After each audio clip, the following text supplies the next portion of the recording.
마가복음 1장 1절부터 8절의 말씀 제가 읽겠습니다. 하나님의 아들 예수 그리스도의 복음의 시작이라.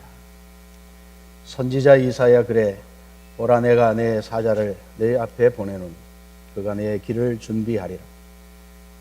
광야에 외치는 자의 소리가 있어 이르되 너희는 주의 길을 준비하라. 그의 오실 길을 곧게 하라. 기록된 것과 같이 세례 요한이 광야에 이르러 죄사함을 받게 하는 회개의 세례를 전파하니 온 유대 지방과 예루살렘 사람이 다 나아가 자기 죄를 자복하고 요단강에서 그에게 세례를 받더라. 요한은 낙타털 옷을 입고 허리에 가죽비를 띠고 메뚜기와 석청을 먹더라. 그가 전파하여 이르되 나보다 능력 많으시니가 내 뒤에 오시나니 나는 굽혀 그의 신발끈을 풀기도 감당하지 못하겠노라.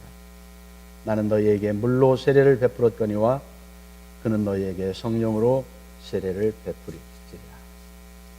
주님의 말씀입니다. 오늘 대림절 두 번째 주일입니다. 임마누엘, 하나님이 우리와 함께 하시나, 이런 제목으로 말씀을 나눕니다. 세례 요한은 우리가 아는 것처럼 메시아 되신 예수 그리스도의 오심을 준비한 사람입니다. 광야에서 불편한 삶을 살면서 회개를 촉구하고 세례를 받게 했습니다. 백성들의 마음과 관심을 오시는 메시아 되신 예수 그리스도에게 집중하도록 했습니다. 사실 그는 나이 많이 먹도록 아이를 가질 수 없었던 어머니에게서 기적같이 출생했습니다. 제사장이던 아버지 사가랴, 어머니 엘리사벳, 그 속에 기도로 출생되어서 절대 신앙을 배우고 순종하는 삶을 배웠습니다. 때가 되니 그가 광야에 거하면서 회개하라고 외치는 소리가 되었습니다. 말라기 선지자 이후에 암흑과 같은 때가 되니 세례 요한을 세우시고 사람들의 마음을 깨우고 회개하고 세례 받도록 하는 하나님의 구원의 역사가 진행되었습니다. 하나님의 시간에 부름받아서 메시아의 오심을 준비하는 그 사명을 요한은 잘 감당했습니다. 개인적으로는 헤롯의 죄를 지적하다가 감옥에 갇히고 결국 목이 잘려 죽는 비운을 겪게 되었지만, 하나님 편에서는 인류 구원을 위한 하나님의 구원 사역을 이루실 예수 그리스도의 오심, 그의 사역을 준비하는 역할을 잘 감당해 주었습니다. 예수를 위하여 산다는 것이 무엇인지를 몸으로 보여준 사람입니다. 자신의 삶을 통하여 예수만 드러내고 사람들의 시선을 예수에게 향하게 하고 자신은 사라진 진정한 제자입니다.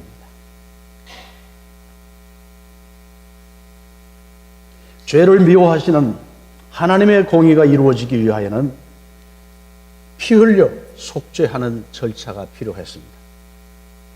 그래서 예수 그리스도께서 하나님의 희생양 되어 십자가에서 대신 죽어 피 흘림으로 그를 믿는 사람들의 죄가 용서받게 되었습니다. 예수님은 죄로 인해서 눌려있는 사람들, 죄의 결과로 오는 죽음의 권세 아래에 묶여있는 사람들, 거칠고 황량한 광야 같은 삶의 형편에 처해 있는 사람들을 자유롭게 하고 회복시키고 풍성하게 삶을 누리게 하기 위하여 오셨습니다. 하나님을 눈으로 볼 수 있도록 육체를 입고 스스로 우리에게 오신 분입니다. 요한복음 1장 14절에 말씀이 육신이 되어 우리 가운데 거하심에 우리가 그 영광을 보니 아버지의 독생자의 영광이요 은혜와 진리가 충만하더라. 은혜와 진리가 충만한 예수 그리스도, 그의 영광, 하나님의 영광입니다. 그 하나님의 영광을 감히 우리의 눈으로 확인하고 볼 수 있도록 하나님께서 스스로 육체로 우리에게 찾아오신 것입니다. 임마누엘, 하나님이 우리 가운데 함께 거하시다. 하나님과 상관없이 살면서 절망 가운데 있던 이 땅의 사람들에게 하나님의 구원이 적용될 수 있도록 오신 메시아. 스스로 하나님이시면서 육체로 우리에게 오시어 우리로 하나님을 볼 수 있도록 소개해 주신 그분. 하나님의 나라를 우리에게 맛보게 하고 이해할 수 있게 하고 감히 그 하나님과 우리가 함께 할 수 있도록 찾아오신 그분. 그분이 기쁜 소식 그 자체가 된 것입니다. 오늘 이사야를 읽었는데 그 이사야가 높은 산에 올라 예루살렘에 소리치라고 메시아의 오심을 전하라고 그렇게 말하고 있는 바로 그 소식, 그것입니다. 주 여호와께서 강한 자로 오셔서 다스리시고 보응하시고 그의 백성들을 먹이고 보호하며 인도하실 것을 이사야가 말했다면 때가 되니 그 약속대로 예수 그리스도께서 이 땅에 오셔서 그 일을 이루어가는 것을 우리에게 소개했을 뿐만 아니라 오늘도 성령 안에서 그 일을 진행하시고 그 일의 완성을 위하여 장차 심판하시는 주님으로 영광 가운데 다시 오실 주님으로 우리에게 그렇게 찾아오신 것입니다. 시편 저자는 두려움에 차서 주의 인자하심을 구하고 있습니다. 여호와여, 주의 인자하심을 우리에게 보이시며 주의 구원을 우리에게 주십시오. 유대인들이 나라를 잃고 바벨론에 종살이하면서 고통 가운데 있다가 풀려납니다. 고향으로 돌아와서 감격스러운 마음으로 성전과 성벽을 재건합니다. 그런데 얼마 지않아 다시 이방인들과 통혼하고 안식일을 범하고 우상을 숭배하는 과오를 다시 범합니다. 이것이 인간의 연약함입니다. 그러기에 자신의 약함을 인정하고 하나님의 공의를 아는 영적으로 깨어있는 그 사람들은 두려워 떨며 하나님의 자비와 긍휼을 기도하고 있는 것입니다. 구원과 회복을 기도하고 긍휼을 구하던 그들의 기도는 예수 그리스도 그가 육체로 이 땅에 오신 그 일, 메시아가 다시 오시어 하나님 나라를 이 땅에 건설해가는 그 일이 이루어지는 그때에서야 비로소 시작되었다. 그렇게 말할 수 있습니다. 예수의 육체로 오심은 그러기에 하나님 나라가 이 땅에 임한 것을 보여주는 하나님 나라의 회복, 하나님 구원 역사의 진행, 그것을 우리에게 증거로 보여주시는 표시입니다. 임마누엘, 하나님이 우리에게 찾아오셔서 함께 거하시는 그 은혜, 이것이야말로 오늘 우리가 다시 깊이 묵상하며 그 은혜 가운데 우리가 있다고 하는 사실로 인하여 감사하게 되는 하나님의 은혜입니다. 우리는 예수 그리스도를 주님으로 믿고 따릅니다. 그런데 우리에게도 영적 갈등과 고민이 여전히 있습니다. 하나님을 알고 그의 말씀도 알고 그의 뜻대로 살아야 한다는 것도 알지만 우리의 삶이 넉넉하지 않기 때문입니다. 아니, 우리 스스로에게도 이스라엘이 반복적으로 하나님의 뜻을 저버렸던 그 연약함이 있기 때문입니다. 그래서 시편 기자처럼 성령의 도움을 기도합니다. 자비와 인자를 구합니다. 망령되고 헛되고 어리석은 것에 다시 마음을 빼앗기지 않기를 기도합니다. 스스로의 욕심에 묶여서 옛생활로 다시 돌아가기를 원하지 않습니다. 다시 넘어지거나 또 다른 사람을 넘어지게 하는 일이 일어나지 않기를 기도합니다. 그리고 우리 자신을 쳐서 주님께 복종하기를 연습합니다. 말씀을 따라 살고 순종하고 생활로 열매를 맺기를 힘씁니다. 자기에 대해서는 죽는 연습을 날마다 반복합니다. 주의를 지키기 위해서 싸우고 모이기에 열심하고 예배 생활의 우선순위를 둡니다. 수고하여 거두어들인 것 내 것이라고 하지 않고 주님 주신 것이라고 고백하고 10의 1조를 떼어 주님께 돌려드립니다. 구제하고 복음을 전하는 일에 마음을 함께 모읍니다. 주변을 돌아보며 서로 사랑하기를 힘씁니다. 나는 죽고 주님이 드러나도록 힘쓰는 우리 편에서의 노력입니다.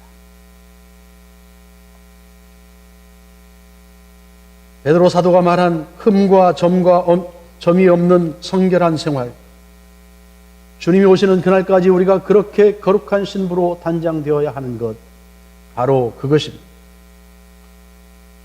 불타 없어질 세상에 마음을 두지 않습니다. 더 많이 가지려고 경쟁하거나 빼앗지 않습니다. 내가 인정받기 위해서 상대를 무시하지 않습니다. 그리스도로 옷 입고 그의 거룩하심 가운데 머물기를 힘씁니다. 하나님의 아들로 품위를 지키고 성령 안에서 거룩한 삶을 연습합니다. 바울은 데살로니가전서 5장에서 이렇게 말합니다. 평화의 하나님께서 친히 여러분을 완전히 거룩하게 해주시고 우리 주 예수 그리스도께서 오실 때에 여러분의 영과 혼과 몸을 흠이 없이 완전하게 지켜주시기를 빕니다. 여러분을 부르시는 분은 신실하시니 이 일을 또한 이루실 것입니다. 거룩함도 구원도 우리 스스로는 이룰 수 없는 것을 압니다. 그래서 신실하신 하나님께 우리의 마음을 둡니다. 하나님께서 우리를 먼저 찾아오셨고 불러주셨고 믿음을 주셨고 구원하셨고 성령 안에서 거룩한 삶을 살게 하십니다. 끝까지 우리와 함께 하시며 우리로 승리하도록 도와주실 것을 믿습니다. 그러기에 우리는 하나님의 그 절대 구원의 일하심 앞에 자신을 내려놓으며 우리 스스로 하나님을 인정하는 믿음 가운데 거하기 위하여 싸우고 그 말씀 앞에 우리 자신을 죽는 것처럼 죽은 자처럼 내려놓고 복종하는 삶을 연습하는 것입니다. 여기에는 두렵고 떨림이 있습니다. 하나님의 공의가 있기 때문입니다. 여기에는 기쁨이 있습니다. 하나님께서 우리를 사랑하시기 때문입니다. 그래서 우리는 날마다 신실하신 그 하나님을 바라봅니다. 그 하나님은 우리의 형편을 무시하지 않습니다. 크신 하나님, 절대 능력의 하나님, 통치하시는 하나님.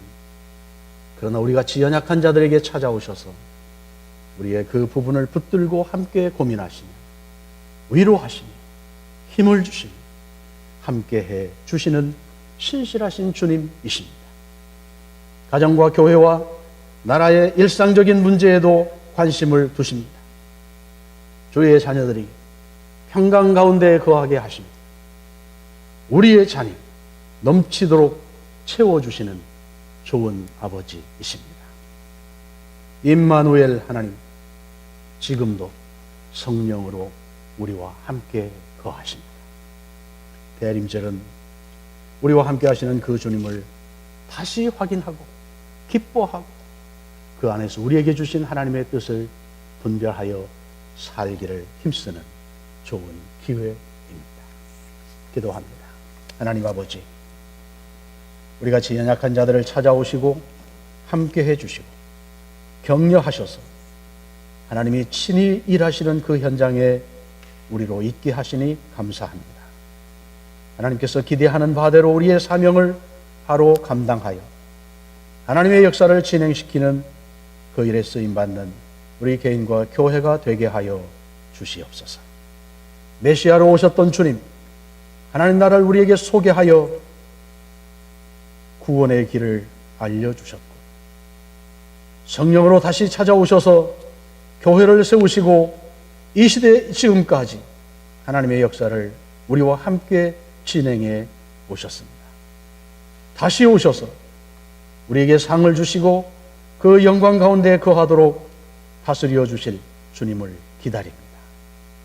주님과 함께하는 기쁨을 다시 회복하고 그 능력 가운데 거하는 즐거움이 이 대림절을 지나는 우리 모두에게 새롭게 경험되게 하여 주시옵소서.